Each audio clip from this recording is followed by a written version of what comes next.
Hey there! In today's video, I'm going to do this, the Nike Motiva. I'm going to show some videos of me walking and running around Dublin in them. I'm going to put them on the turntable and list their specifications. I'm going to review them. And finally, I'm going to see if I can recommend them. I'm making this video because I was intrigued when Nike announced this shoe. It's designed to encourage you from walking into running, and as it happens, I was looking for another walking shoe to try out. I also have a severe back problem, which has meant I've had to abandon running for a couple of weeks, and this is my way of easing back into running, which is what the shoe is designed for. As always, there are chapter markers down below, so skip on through to the bits you might be interested in. Let's get going. To test the shoe, I went walking around Dublin yesterday. I did over 20,000 steps. Basically wore them all day out and about, doing everything that I would normally do of a day. I did a lot of walking, some light running. I did an awful lot of stop, start running. Use the shoe exactly as Nike intended. Before I review the shoe in depth, let's put it on the turntable and look at its specifications. Nike say that the shoe weighs 253.8 grams, 8.95 ounces in a women's size 8. This shoe is the US men's 13, EU 47.5, UK 12, CM 31, BR 46. In this size, it weighs in the left shoe 386 grams, 13.62 ounces, and in the right shoe 388 grams, 13.69 ounces. Nike could not confirm the stack height, but it has a 12mm drop. Nike say this about the Motiva. The Nike Motiva helps you step through whatever the day brings at your pace. Its uniquely patterned outsole and an exaggerated rocker combine to give you a super smooth, cushioned and comfortable ride. This means you can walk, jog or run comfortably and come back for your next leisurely stroll confidently. It gives you optimal support for your every move, every day. Let's review the shoe and see what Nike says is true. The upper is fairly straightforward, but it's not very breathable. I'll stick the old light through and you'll see that there's very little, if any, light bleed through it. So yeah, not really good for ventilation, but that's not really a problem because the shoe is designed to be run at or walked in at low paces. So yeah, ultimate breathability isn't a problem. The upper's fine for that. As well as not being particularly breathable, the upper is not very stretchable or flexible, but it's fine. But you can tell that money has been saved in making the shoe. There's sort of some rough edges here that you might find on some of the other Nike shoes. The laces are very simple, very straightforward. They're not very long. That's one of the things I found unusual. They're quite short, but again, it's not a big deal. Nike say that there's a half inner sleeve. Effectively, the tongue is fixed with a bit of fabric down either side. It's nice and flexible. They say they're doing that to ease entry into the shoe. There is some padding on the tongue, not a huge amount. It's not something I particularly need or want, but it's very thin, and the tongue is actually quite short, just like the laces. It doesn't come quite as far up my foot as I would have thought, but again, it's not a particular issue. Unlike some of Nike's more recent running shoes, it's got a very traditional collar. It's not very plush. It wouldn't be anywhere near as plush as the Asics Gel Nimbus 25. And as I mentioned, there's some rough detailing down here, evidence of some cost cutting in the shoe. We'll come on to cost later, but yeah, it's okay. I mean, it works. This shoe is all about the midsole. Above the midsole, there's a thin, removable, very basic liner, but it's what goes on beneath that's important. There's Nike's Foam Comfort 3.0 is what the foam is used. It's one of Nike's oldest foams. It's not as soft as the Sumex used in the Nike Invincible 3 or in the Alphafly or Vaporfly. So it is quite a soft foam. I couldn't find the stack height. Nike wouldn't tell me the stack height of the Invincible 3. They didn't know. Asked various different customer service people. They didn't know. They did say there's a 12mm drop. In measuring it here around the house, I think it's about the same heel stack as the Invincible 3, which would be 40mm, but much more pronounced leaning forward. Again, designed to propel you forward with the rocker shape, which we'll come on to. The outsole is in some ways similar to the Invincible 3, but it's right here in the middle section where it's very unusual. When you look at it from the side, you can see the ridges going up and down, and I initially thought they went straight across the shoe, but they don't. There's a series of sort of bumps across the shoe, and they're sort of like as if there's golf balls buried within the shoe around it, and they give it a very distinct feeling. I'll come on to the walking feeling and the running feeling, but yeah, it's a very unusual midsole and outsole, and the outsole, the grip is okay, and all of those snaking ridges, there's a millimeter or two in them, and the grip and the traction are pretty reasonable.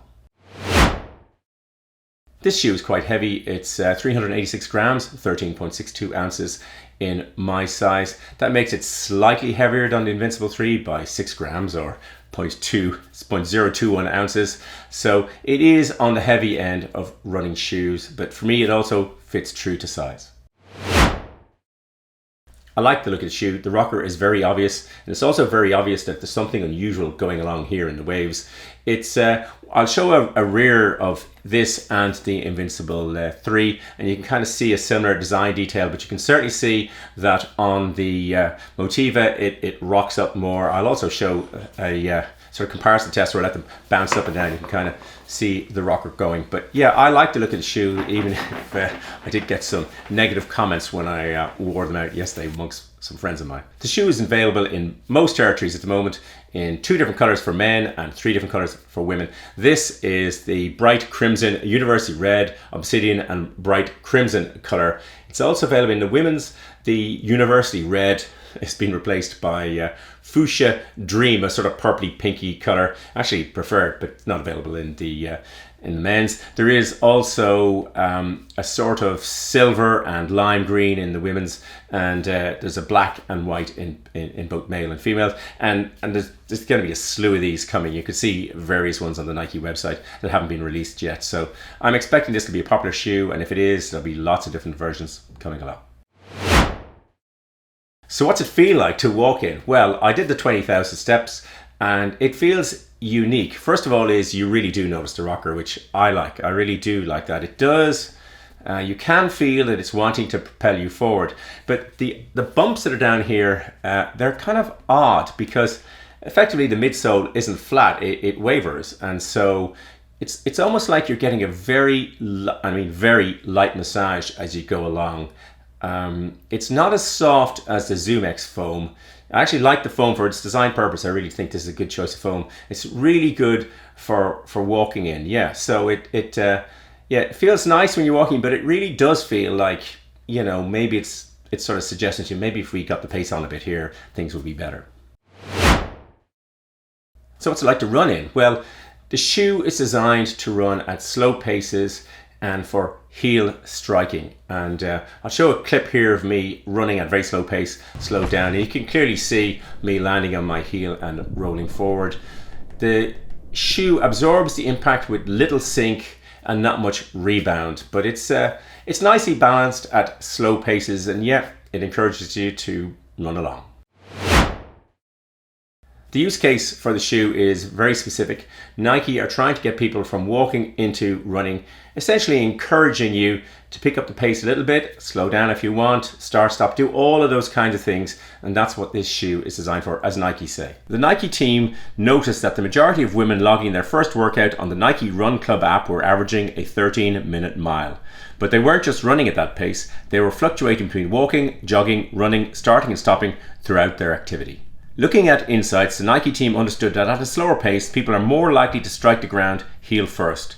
The sole of the Nike Motiva features an exaggerated rocker that helps provide a smooth transition as you move forward. The rocker helps ease your foot to the ground after heel impact before helping to roll your foot forward to push back off for your next step. The shoe is relatively inexpensive. It's €109.99, 110 US dollars, £99.95 sterling, and 160 Australian dollars. That compares with the Invincible 3, which is $180 or $189.99. So it's as a starting point into the shoe, the price is well judged. I also got a 20% or €20 discount off. Nike just sent me a random discount. I buy online on the Nike Members Club, and they send discounts regularly throughout the year. I did notice it's £20 if you're in the UK. So yeah, they send you discounts every now and then, and I expect these shoes will go on sale fairly regularly. So yeah, an inexpensive shoe. Well, compared to the ones I usually buy. Should you buy the Nike Motiva? Well, I regularly get asked to recommend walking shoes, and if I was asked to recommend a shoe just for walking and not running, this probably wouldn't be the first one I'd recommend. It works, it's fine. But I also get asked regularly about someone who wants to buy their first shoe to sort of test out getting into running. And for that, I think it is a really good choice. I mean, I think there's probably a number of people who will hear that Nike make good shoes and they'll ask what's the best one. Some would say Alpha Fly. Next thing they go in the store and spend $300 on one of these. Don't do that. Not for your first shoe. That's not required. Get one of these. It's inexpensive. I think it looks good, despite some of my colleagues' comments. I think it's got a nice ride. The stack height is high at the back. It's probably in the order of 40mm. That's okay at these low paces. A high stack height can be tricky on turns, but at the speed that you'd be going in these shoes, that would be fine. So yeah, if you're looking for a shoe to go from walking to running, it's a good place to start. I hope you enjoyed the video and found it useful. If you did, it would be great if you'd hit the like button. As always, there'll be lots of stuff in the description below, and I'll happily answer any questions you put into the comments. There'll be a big blue subscribe button popping up there, and so many videos there. Thanks for watching. Until the next video, just keep walking and running along.